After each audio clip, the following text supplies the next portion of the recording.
কিন্তু যুবকদের দিয়ে তাকাইয়া মাঝে মাঝে একটু চিন্তা করি, এরা এত মহব্বতে আছে, বৃষ্টি নাই, কাদা নাই, পানি নাই, টাকা নাই, পয়সা নেই, কেউ পায়ে হেঁটে আসছে, কেউ গাড়ি ভাড়া করে আসছে।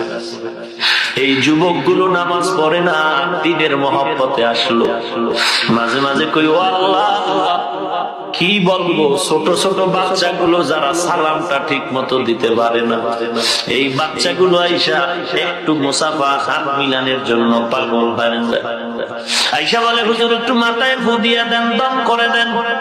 চিন্তা করি ও মালিক, এই যুবকগুলো দিন নাই রাত নাই, খানা নাই, এরা লেখাপড়া বাদ দিয়া কোরআনের বয়ানে আসলো। ও আল্লাহ, এই যুবকগুলো নামাজ পড়ে না, দাড়ি রাখে না, পর্দা করে না, ও আল্লাহ, এই কারণে কি এই যুবকদের আপনি জাহান্নামের আগুনে জ্বালাইবেন? এই যুবকদের কি আপনি জাহান্নামের আগুনে জ্বালাইবেন? ও আল্লাহ, আপনার কি মায়া হবে না? একটু তো পারেন হেদায়েতের দৌলত দিয়া এদেরকে মালামাল করে দিবেন। ও যুবক, মনে মনে ভাবিও না যে টুপি মাথায় দিয়া মাথা নষ্ট হয়ে গেছে, না না, সব আল্লাহওয়ালারা তো আল্লাহ চ্যালেঞ্জ দিবেন, আল্লাহওয়ালারাও তো বলে দিছেন আমরা যত বয়ান করি আমাদের মূল পুঁজি কোরআন। একটা ভুল কোরআন থেকে বের করে দাও, এখন দাড়ি ফালায় দিব, নামাজ বন্ধ করে দিব, নাচ গান করবো তোমার মতো।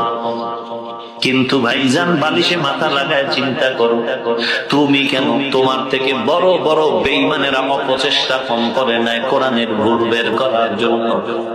আজও পর্যন্ত একটা ভুল তো বের করতে পারলো না, বরং কোরআনের ছায়ার তলে আমেরিকার বৈজ্ঞানিক নীল আর্মস্ট্রং মাইকেল কনিস কালেমা পড়ে মুসলমান হলো, ভারতের সন্তান শিব শক্তি সরোজি মুসলমান হলো, এরে বান্দা পাকিস্তানের হিন্দি গানের শিল্পী জুনায়েদ জামশেদ কালেমার পতাকা তলে ঢুকে পড়লো।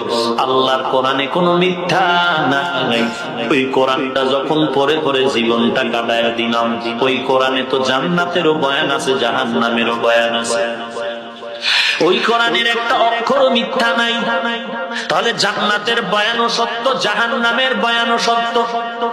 জান্নাতে কারা যাবে তাও আল্লাহ বলেছেন, জাহান্নামে কারা যাবে তাও আল্লাহ বলেছেন, তাও সত্য।